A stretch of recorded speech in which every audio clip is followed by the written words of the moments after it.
பெரிய ஆம்பளை தைரியசாலி, அவன் இங்க வந்து போட சொல்லு. வருவான், பேய் மாதிரி வருவான், இறங்கி செய்வான்.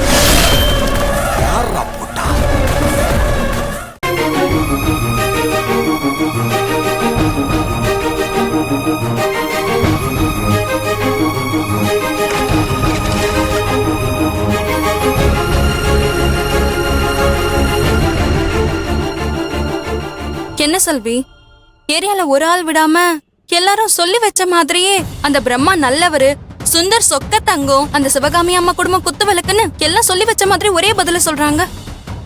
ஒரே குழப்பமா இருக்கே. நம்ம தேடி வந்த விஷயம் எதுவும் நடக்கிற மாதிரி தெரியலையே.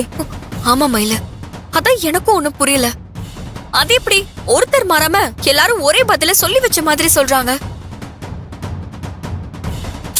சரி வா, வேற எங்கேயாவது போய் பாப்போம்.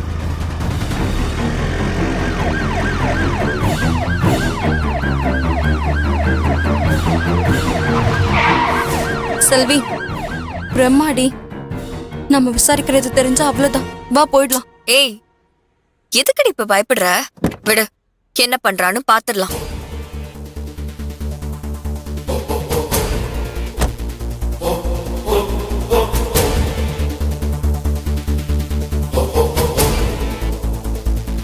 மயில,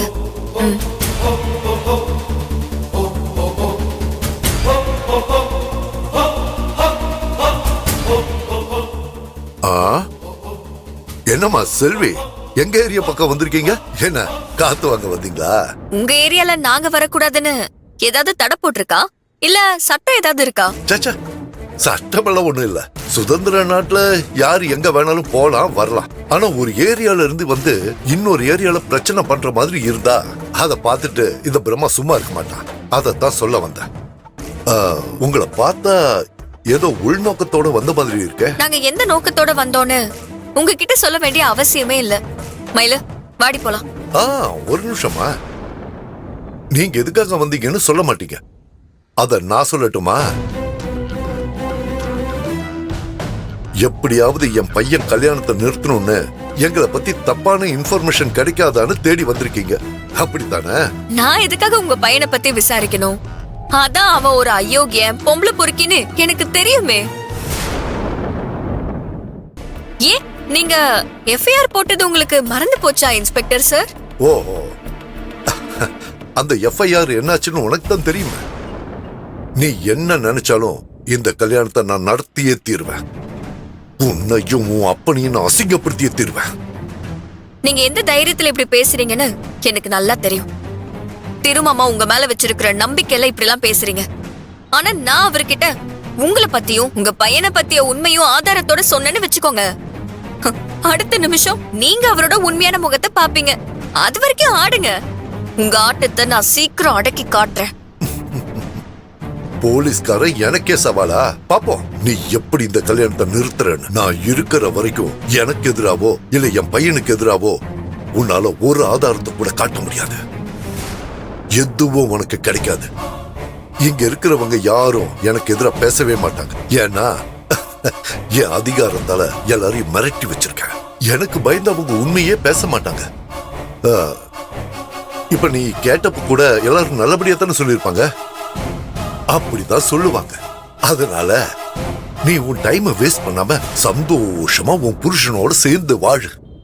தேவையில்லாம இதுல நீ தலையிடாத. நீ என்னதான் அதிகார பலம், ஆள் பலத்தை வச்சு மிரட்டினாலும் உண்மை கண்டிப்பா வெளியே வரும். அப்போ உன்னாலலாம் தடுத்து நிறுத்த முடியாது. நான் சவால் விட்ட மாதிரி இந்த கல்யாணத்தை நிறுத்தி காட்டுவேன். உன்னால முடிஞ்சத பாரு. அதையும் பாப்போம். மயில, வண்டியில ஏறு.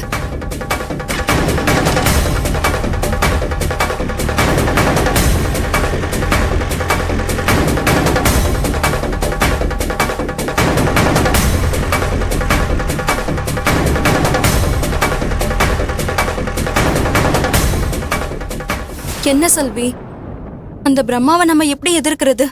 அவன் பேசுறத பார்த்தா என்ன வேணாலும் செய்வான் போலயே. அவன் நினைக்கிறது எதுவுமே நடக்காது மயில.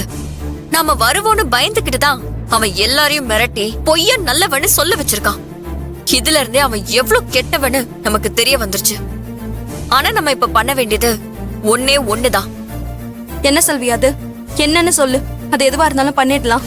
அந்த பிரம்மா நம்மள ஃபாலோ பண்ற மாதிரி நீயும் பக்கோடாவும் அந்த பிரம்மாவோட பையன் சுந்தர அவனுக்கே தெரியாம ஃபாலோ பண்ணுங்க. அவன் ஏதாவது ஒரு விஷயத்துல கண்டிப்பா மாட்டுவான். அவனுக்கு எதிரா ஒரு ஆதாரம் மாட்டினா போதும், ஈஸியா திருமம்மா கிட்ட நிரூபிச்சிடலாம். அதுக்கப்புறம் அத அவரே பாத்துப்பாரு. அதனால நீங்க 2 பேரும் உடனடியா போய் வேலைய ஆரம்பிங்க. இத பத்தி நாம உடனே வேலு கிட்ட சொல்லணும். சரி, ஓகே.